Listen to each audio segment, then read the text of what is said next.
第一個 tip 就係操少啲胸。唔係，聽我解釋先。以下就係肌肉收縮嘅原理。首先，我哋嘅腦會發出指令，叫一啲神經元 neurons。咁 in this case 係 motor neurons 運動神經元，由腦輸送到去 spinal cord 脊髓，再去到肌肉。咁喺肌肉嗰個位，咁佢就會再發出指令，叫肌肉去收縮。咁我哋將佢成大10000倍啦。其實我哋嘅肌肉係由一啲好細嘅肌原纖維節 sarcomere 嚟組成嘅，係超多過呢啲咁嘅 sarcomere 嘅。佢哋係用嚟肌肉收縮嘅。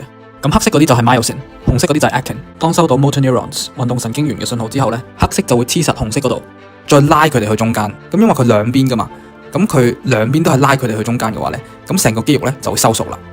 咁就會有我哋所謂嘅肌肉收縮 muscle contraction。接下落嚟就嚟到重點啦。每次肌肉收縮，我哋都會有少少肌肉疲勞，即係我簡稱 fatigue。咁呢啲 fatigue 可以喺邊度都產生到嘅 motor neurons 同肌肉中間啦、腦部啦，同埋 sarcomere。咁呢啲疲勞就會